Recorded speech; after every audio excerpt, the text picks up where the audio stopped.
While others celebrate the wins, Yes. We celebrate the mud. each episode has a special guest. Tony-nominated actress, Broadway's Lily Cooper. Tashir Zameda. David A. Gregory. Getting messy with muddy topics. We are going to be talking about grief journey. With hilarious moments Now get over here. And deep conversations. I'm ashamed to even admit this, but this is what happened. This is Into the Mud. Hey, everybody, and welcome back to Into the Mud podcast. While others celebrate the wins, We celebrate the mud. I'm Drew King. I'm Alex Cuman, and we're here. Oh boy, we're muddy today. We're muddy in the brain today. We're muddy. We're coming to you live from the mall in West Village. Yes. And we are both very hungover right now. Whoopsies. Oops. Had a night. We had a night out together last night. We had a Which really is fun night. a ball. We had a really fun night out together last night, and it's so fitting for our topic today because we're Yes. talking about alcohol. Alcohol. We're talking and about choices. muddy relationships to alcohol. We're also really excited to be back with another Drew and Alex episode. Solo Again, affair. we have a few more sprinkled throughout, so we love these, and we're happy Yeah. to share a little bit more About ourselves and ourselves out there as Yeah. well. So this is really delightful. Okay, so Alex, Let's jump in. let's jump in. Talk to me about your hangover and how My you're hangover. feeling Yeah, today. yeah. And whose fault is it? Where did it start? And whose fault is it? Obviously mine. Everything is my fault. I'm a bad person. Hi. You are a bad person. yeah. So are you. No, we had a night out. You came to the Comedy Cellar last night. So you fucking crushed it. Thank you so much. You were so damn funny. I haven't seen you on stage since 2018 Coles in Chicago. That's wild. It's wild. It's inappropriate that it's taken that long for me to get there. But I'm a grandpa, and it's so hard for me to stay up late. It's so hard, and I had a late one. It was we were out for a while, and it was awesome. It was such a fun night, and it's, I think the last several years how I've been trying to figure out what my relationship to alcohol is, because I know definitely my 20s I went way overboard, and I was drinking a lot for the wrong reasons, turning to alcohol a lot for I feel depressed and I don't want to feel like this, and the temporary respite you get from drinking was something I was just really clinging to. Yeah. And so over the last few years, I've been taking breaks here and there. I'll take 4 months off. I'll take 3 months off. I'll take a couple weeks here and there. What's the longest you've done? I think it was 5 months. And that 5 was months? maybe Okay, that's substantial. it was significant. And and every time I take a break like that, everything in my life gets better. Mm-hmm. Everything gets better. And I've been trying to figure out why it is that I keep coming back to it. I have found that summertime is the hardest time for me to take a break. Agreed. I feel very, I enjoy drinking. I enjoy the social aspect of it. I, especially, been going through a rough, few months, and, something that I've been really trying to pay attention to is, do I want to have a drink because I don't want to feel the way I'm currently feeling, because I'm feeling low and I want the alcohol to lift me out of that? Or do I want to have a drink because it's fun and I can have a couple and stop and it won't be an issue? I tend to fall into a deeper hole when it's the former, right? When it's the I don't want to feel like this and let me have more. And I definitely do not have great control on my off switch. So I'll give you that. I'm I was last night I was I will have one martini. And I think I had 3 or 4. Which is a lot. Martinis lot of martinis. It's a lot of martinis to have. It's a lot of olive juice as It's well. a lot of olive juice because I'm a It's just a lot of brine. filthy gal. I'm a medium. I know. And yeah, it just, the way I feel today is not good. Okay.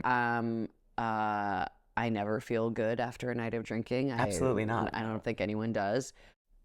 I think part of the going overboard with it gets exacerbated because my negative self-talk the next day really is you're a piece of shit.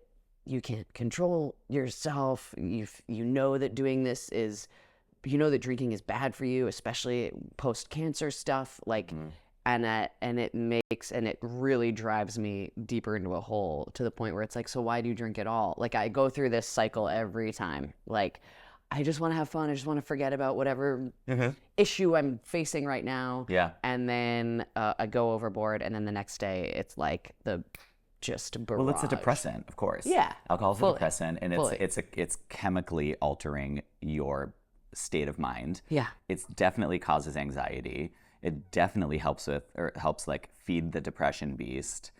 So, and like talk about draining your wallet. Fuck. Oh man. Oh my God. In New York, The cost of alcohol is outrageous. it's crazy. Yeah, it's absurd. What is your? I'd be interested to know. So, what is your kind of situation with alcohol now, and then after that, when did you start drinking?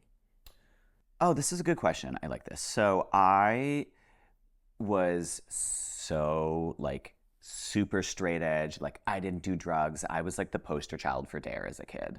But I come from a family of addicts. So my mom is a recovering alcoholic.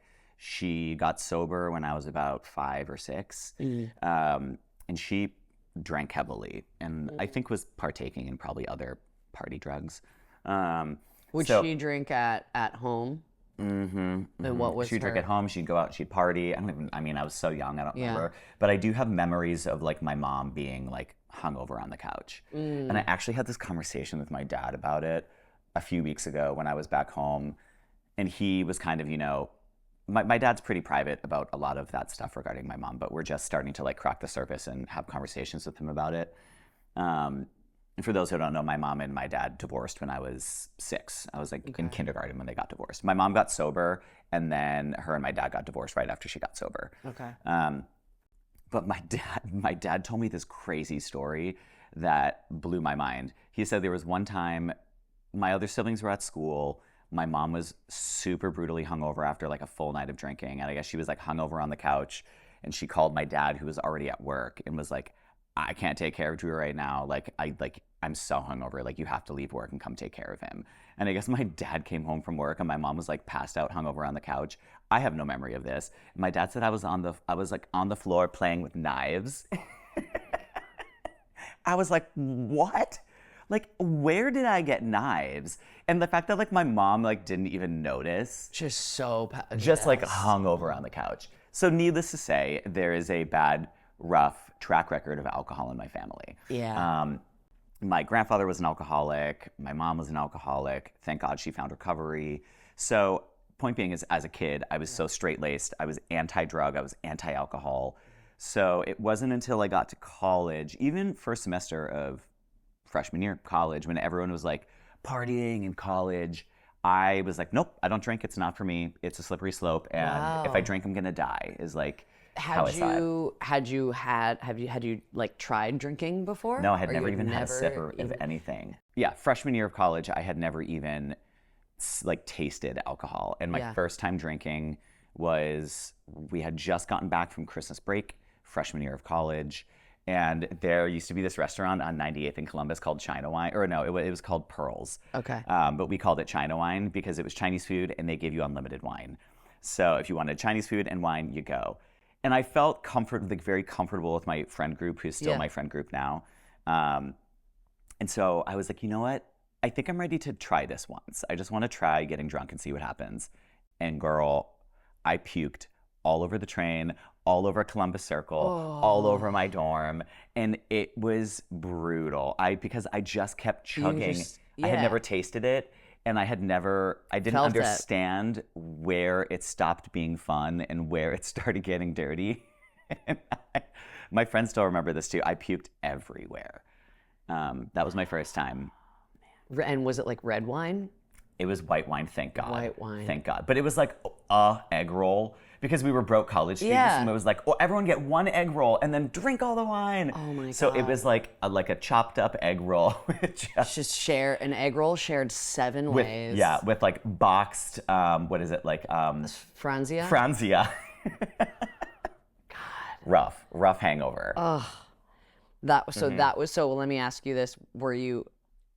was white wine for a little while after that a no-no for you? I couldn't drink wine until the next time I drank wine was when we studied abroad in Spain, and I hated it. I took a sip and I was like, I still can't do it. I have the memory of it. Yeah. I didn't start drinking wine until probably, I don't know, 3-4 years after college. I finally was able to come back to it. Okay. Now I drink it. Yeah.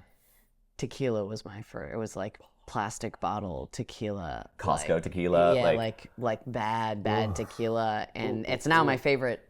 It's not my favorite spirit, but yeah, it's interesting how that just an experience like that can turn you off of it. For me, my parents were always very cool about like, they were like, we know you're like, I'm a cool mom. Like you were the Amy Poehler. The Amy Poehler. Okay. She was like, and not even so much like, just if you're gonna do it, I'd rather you do it at home. Like it was like, don't be stupid. Like, we know you're gonna drink. Don't ever get in a car with someone who's drinking. If you ever need a ride from somewhere, call us. We will come, no questions asked. Come and pick you up. So for me, it was that I don't think there was that like, let me rebel against these like stiff rules. It was like, oh, it's like they know that I'm doing it. I don't feel like I need to like go overboard, but I still definitely went overboard and like drank in high school. And When did you start? You started in high school? High school, probably like sophomore year. Ooh. Was it like wine coolers and Mike's Hard Lemonade? It was like Or was it- PBRs. It was like okay. like Malibu rum. You know what I mean? Like just It's making my stomach churn thinking about it. just the ickiest stuff. Yeah. Wow. Do you think you had unhealthy habits when you were in high school about it? Or do you feel Yes. like you had a good grasp on it? Okay. No, I don't think I've ever had healthy habits around drinking. I think Elaborate. I think, and something I'm recognizing now is it's not just drinking, it's overconsumption of whatever. Yeah, once you have one, you want more. Of anything. Oh. I was even thinking about this in the context of comedy, of working to the point of exhaustion and still not scaling back, like just like more is better always, and more is not always better. But with drinking in particular, it,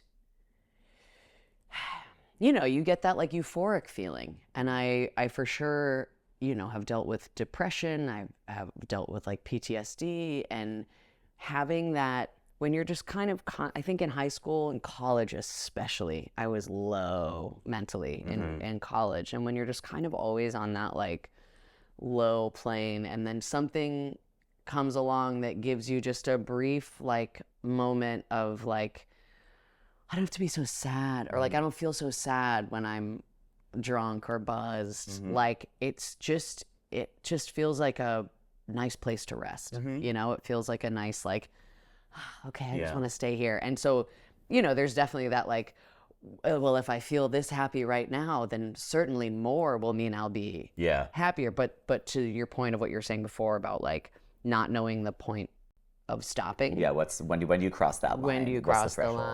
line? That is something I definitely still struggle with. I feel pretty good about my ability to stop. Yeah. Which I guess is a gift, but I also know it's a slippery slope.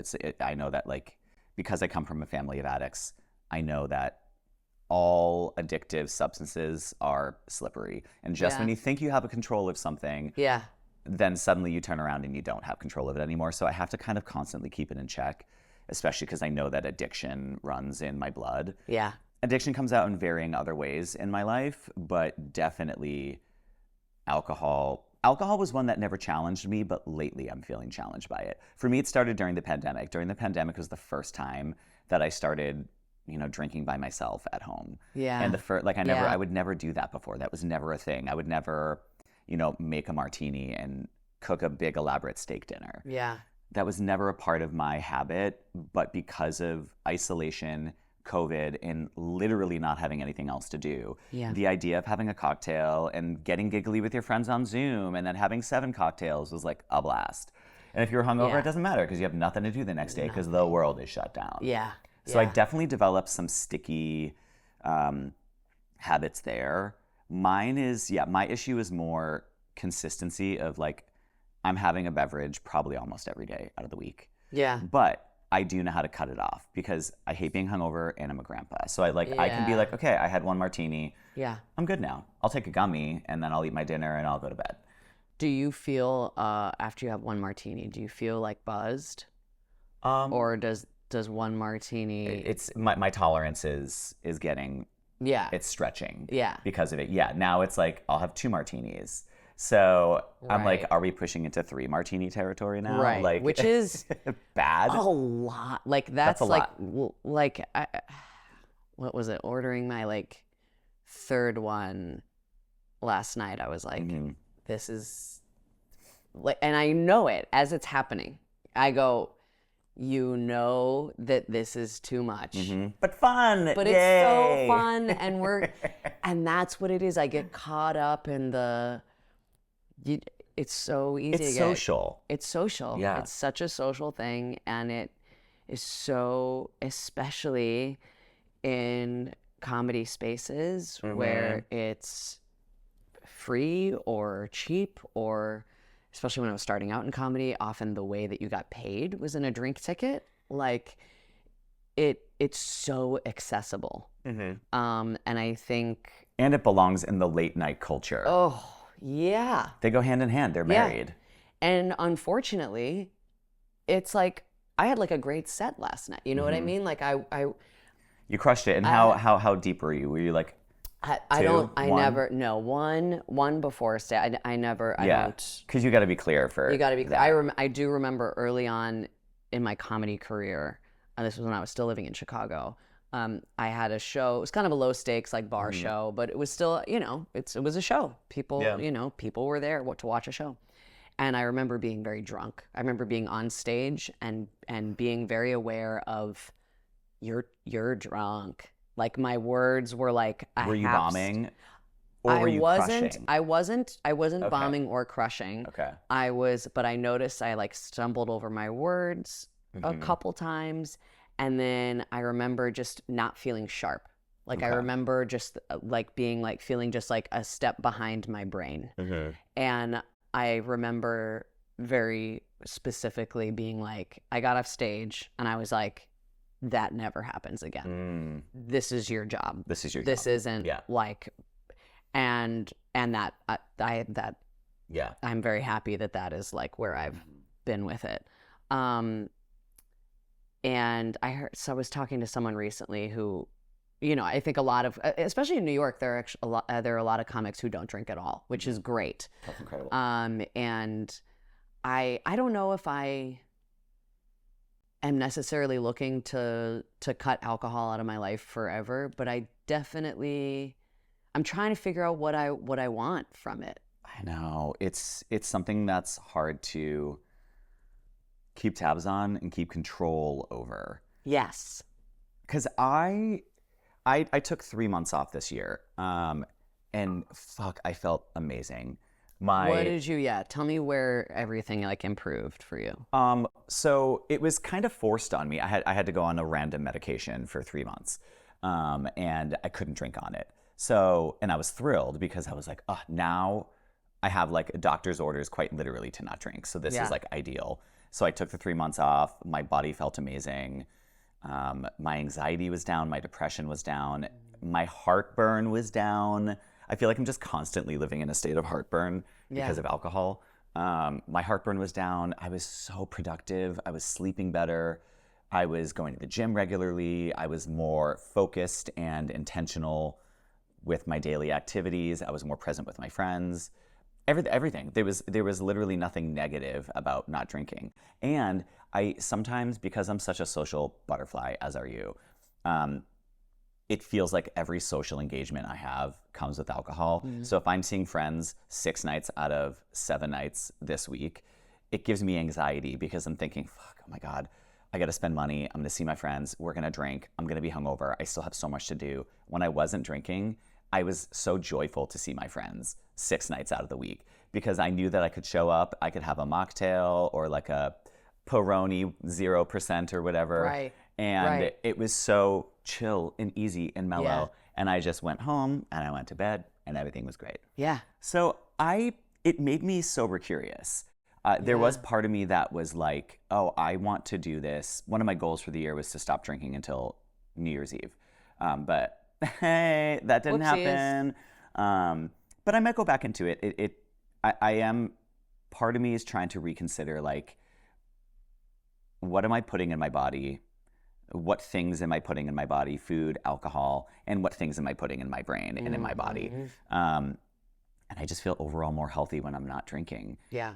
But I do enjoy it. And the summertime, I was just in Provincetown last week, and we were in Fire Island, and those are moments where anxiety causes me to drink. I have moments where anxiety is the driving force, not just being social. It's when anytime that there is something that triggers my anxiety, I just gotta like pound them. Like, for instance, Saturday night in Provincetown, I was with my friends, and do you know what an underwear party is? No, but you were telling me about it, and I'm like, My God.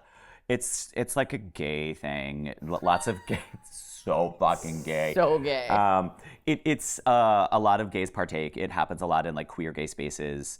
Provincetown, Puerto Vallarta, Sitges, and like Fire Island. It's just a different way of having a party. Yeah. And it's fun. It's very sex positive. Just and show up in your underwear. People show up in their underwear. Yeah. You check your clothes, and you drink your cocktails and walk around and chat with people and dance, and you're like fully in your underwear. So That's awesome. It's awesome, but it's also terrifying. Yes. And like completely, I was breaking it down with my therapist, because me and my friend had such a spiral about it after, where I was like, I can't talk to anybody. Like, I was so awkward and I was so uncomfortable. So I just kept going back to the bar and was just like pounding vodka sodas so I can even attempt to feel comfortable in my underwear in front of all of these men that were just like naked.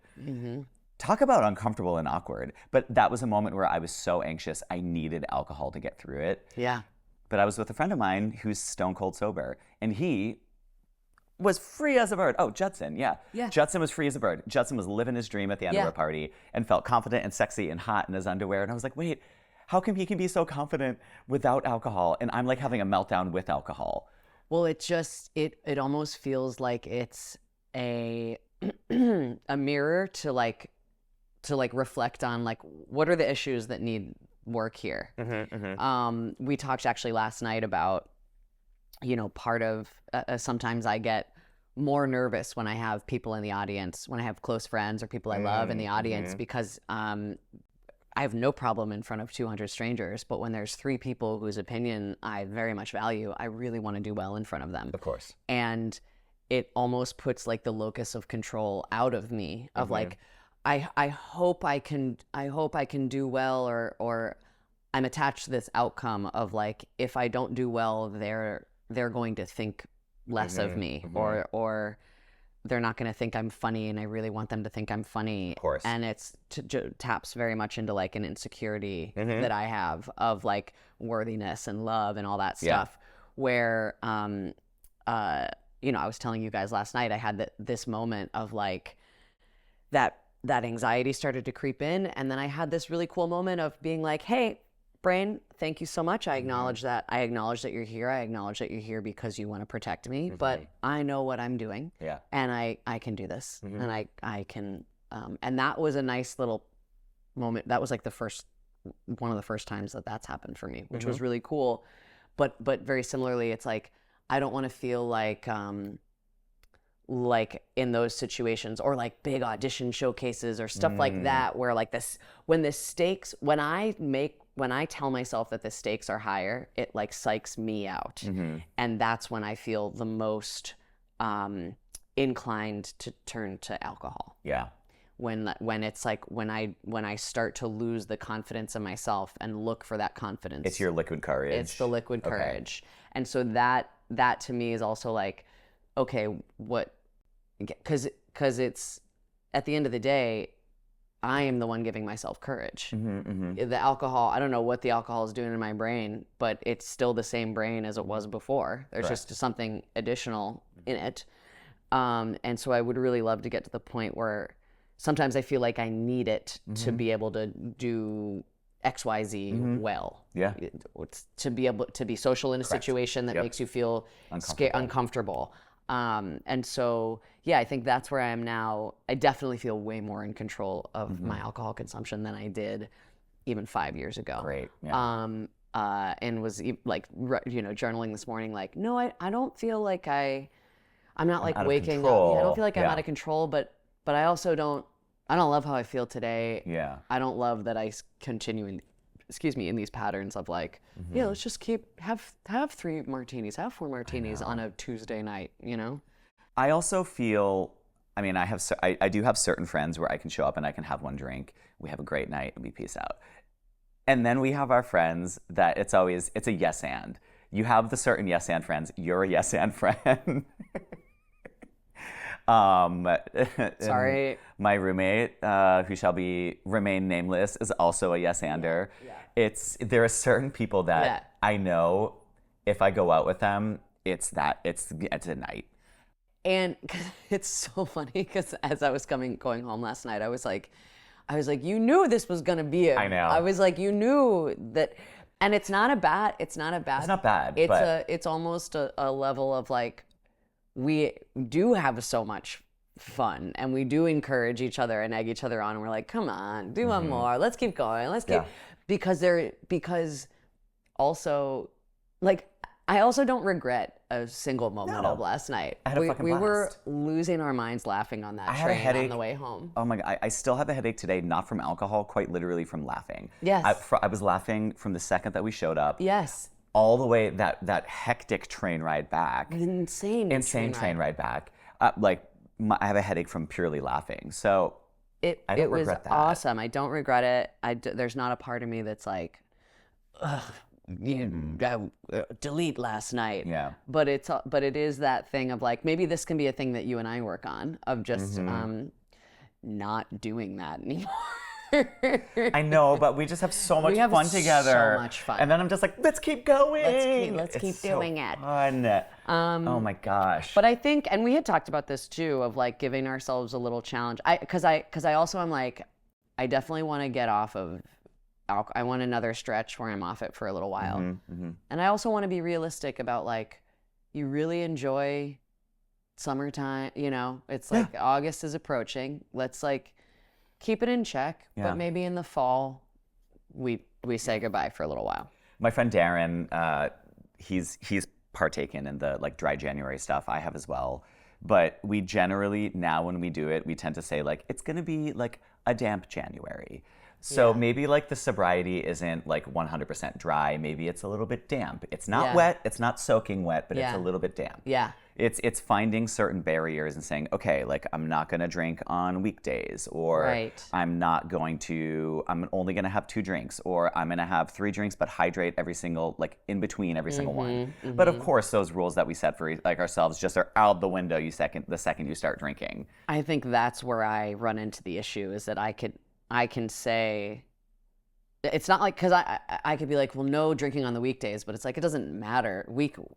My schedule is such that weekdays and weekends don't matter. Yeah, correct. Same. And so that's kind of arbitrary. And then it's like, I'll set a goal and then be like, well, whatever, just have one, like have some tonight. Like, I have found that I need to be like all or nothing with it. And the thought of being like, you're never going to drink again, almost paralyzes me. And I think about our episode with Alex, that where he talked about, in recovery spaces, this idea of just like one day at a time. And I think there's total value to that. And then but it's also like, what I want to get down to the reason of why do I not want to be off of alcohol? Yeah. And I think just as I am learning more about myself, it's like, yes, it's fun, but also you're fun, and you don't need, like, can we find the fun without the negative side effects? Can we find the fun without the next day, like, or can we get to a point where it's like, I know lots of people who are like, yeah, I drink like once a month maybe. It's like, what a gift. What a true gift. Yeah. And it's like, is that a place? That's a place I would like to get to. Where it's like, I'm not like totally cutting it out forever, leaving space for like, oh, am I at a wedding and I can have a couple, whatever. but not doing the like, casual, whatever it is. Yeah. You know what's tricky, or what I'm gathering is a little bit tricky, is alcohol in regards to dating. Because being single in New York City, it's so casual and expected that when you go on a date, you're going to have a drink.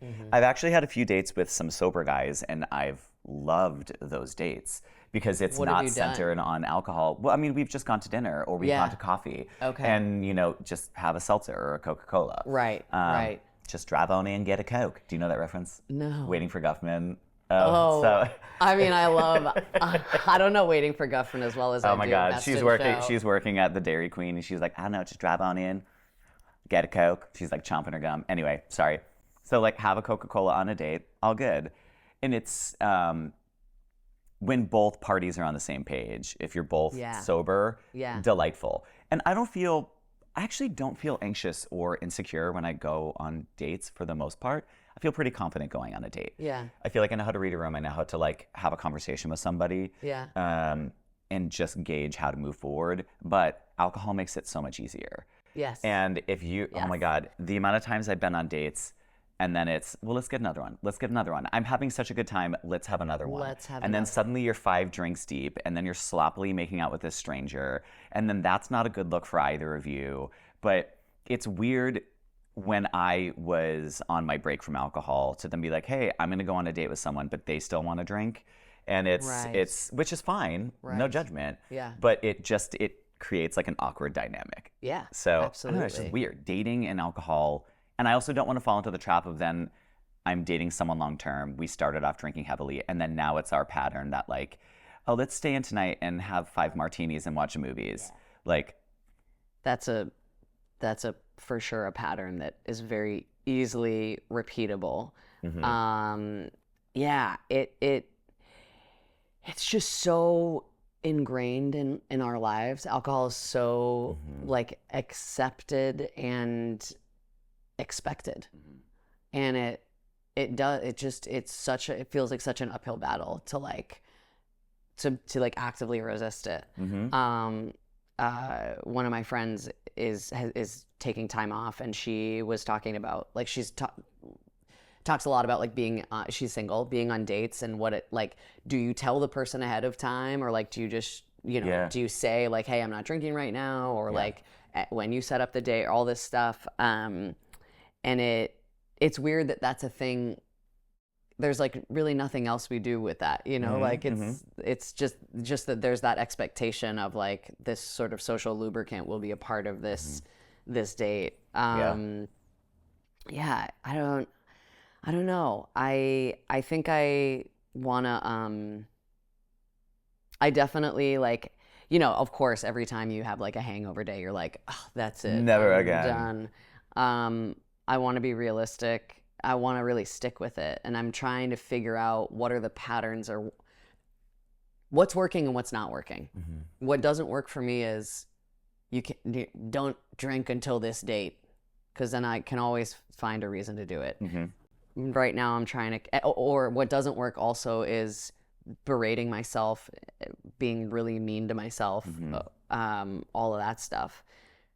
Today, like this, where I am now is like, think about how you feel right now and why you want to make the choice to not drink or drink, whatever it is. Like, just be more conscious of it and very much tune into your body, which I think is part of why I tend to go overboard, is this like kind of shutdown of like, I'm not listening to my body. I'm disconnected, I'm dissociated, which is yet another episode.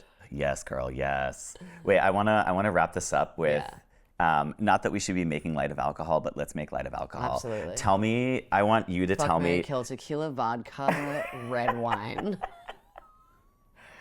Oh, tricky. Okay, I'm gonna fuck red wine. I'm going to kill tequila, marry vodka. Okay. Yeah, you. Marry tequila, kill vodka, fuck red wine. Yes. Yeah. Tell me just quickly, like off the top of your head, do you have a terrible drinking story? Oh, We all have some Spain. sagas. Tell me, I want one. Just give me an example. Spain. It was when we were studying abroad, and we used to start those nights off with just a fifth of booze and just go ham. Tinto de verano. Tinto. Just out of a 2-liter bottle, like. And this is one of those stories where I just like, I'm like, oh God, like it makes me feel so terrible. We all went out dancing, and I blacked out, and I woke up the next morning just like only like pants on, but no top. And like I had slept through my classes, and my keys were like off of the key ring, and we were living with like host families. Yes. And so your sweet little senora was probably my like. sweet little senora was like, yeah. And it was the worst hangover I've ever had. And then a friend of mine, like a couple days later, was like, hey, did you get home okay? I was like, yeah. He's like, Yes, I've like found you like in like, not like on the ground or anything. He's like, but you were like walking alone. I'm like, Thank God that person. Thank God. Like walked you walking alone at like all this stuff that's like just American kids studying abroad, wasted on the streets, like stumbling home. So stupid. And it's that kind of, it's like, I have shame talking about it right now because it's so, oof. But that's the kind of drinking that I used to do. And that was a direct result of whatever depression I was in, you know, like just like go until you cannot feel. Yeah. And it's like, thankfully I'm not there anymore. But I think about that story and I'm like, man, I was not good. Yeah. I was not, I mean, not good. Like I was not mentally okay. You were not okay. I was not okay. Correct. Absolutely. Yeah. What's yours? I love this one. I mean, terrible, but like funny. Yeah. So this was New Year's Eve going into 2009. And I think you know this, part of this story, but I got like wasted on national TV. So I was at the ball drop in Times Square. I had a friend that worked he was retired at NYPD, and he would break the barricades in Times Square. So we would go watch the ball drop from like 44th and Broadway, and we would just show up at like 11:45 at night. And he would just break the barricades. We'd watch the ball drop. It was amazing. So we were pre-gaming. He had a party beforehand, and we were like pre-gaming, drinking so much. And then we were with Crystal and Rebecca from Study Abroad. They were staying with me in my dorm room, and we were all drinking plenty. And some Fox News correspondent was like walking around with the camera, and I was like, put us on TV. I was so drunk, and I was so excited. So I called my mom, and I was like, oh my God, mom, like on my Razr flip phone. I was like, Mom, I'm gonna be on national TV. I'm gonna be on turn on Fox News. Like they're interviewing people at the ball drop. So finally my mom turns on the TV. I'm on the phone. This guy comes over to us finally to like interview us after the ball had just fallen. And he puts the microphone in Crystal's face and was like, what do you want to say to your family for New Year's Eve? And I like pushed her out of the way, and I was like, I want to say Happy New Year's to my mom. I was like, my mom's on the phone. My mom's on the phone. And my mom was on the other line, and she was like, oh my God, I see you on TV. You're on TV. And so like my brain couldn't comprehend the fact. My mind was blown that I was like, my mom is on the phone and she's watching me on TV while I'm on the phone with her. This is so meta. Like, and I was also wasted. And so I just kept on screaming, my mom's on the phone, my mom. And he just kept on, he was like, okay, cool, your mom's on the phone. What do you want to say? And there's footage of it, we'll attach it. Absolutely, we're attaching that. Oh my God, I was a mess. Point being, so I humiliated myself on national TV. He goes to Rebecca, he was like, what do you want to say? And she goes, Feliz Año Nuevo, Mami Papi. And then I was like, Feliz Año Nuevo. So embarrassing. And then, anyway, we kept on drinking that night. The next morning, I was like, I'm going to be brutally hungover. But I woke up at like 8 a.m. and I felt nothing. I was like, what a gift. I'm not hungover.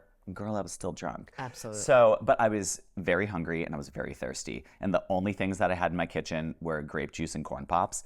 And so I crushed this like whole box of corn pops, and then I chugged like a gallon of grape juice. And then I was like, I'm gonna go take a shower. So I'm in the shower, and then suddenly I was like, oh no, I don't feel well.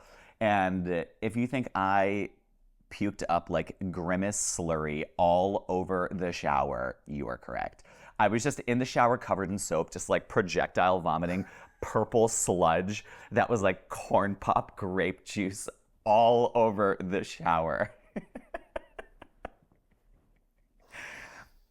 One of my finest moments. Happy New Year. Feliz Año Nuevo. Oh my So embarrassing, God. but a good story. A good story. Yeah. So fun. We'll attach the Anyway. footage of that. We have to. So we don't mean to make light of alcohol No. consumption, but But it's it something is- that everyone is struggling with in some capacity. Yeah. Yeah, I think so. And I think we'll probably continue to have these conversations. And it's much like all the other stuff we're talking about. It's like it's a work in progress. Like there's no, I don't have any like nuggets of wisdom to drop here other than like, this is where I'm currently at. Yeah. And I think I'd like to be in a different place with it. I agree. And I'm figuring out what that looks like. Mm-hmm. Yeah. So if anyone has any tips or feedback on, any of that, please drop it in the old comments. Drop it in the comments. All right, well, thank you all for following along in another Drew and Alex Coffee Talk episode. We're thrilled you're here with us. Yeah. We love you all. Thank you all for tuning in and listening, and we'll talk with you soon. Later. Remember, like, follow, subscribe. Bye. Bye.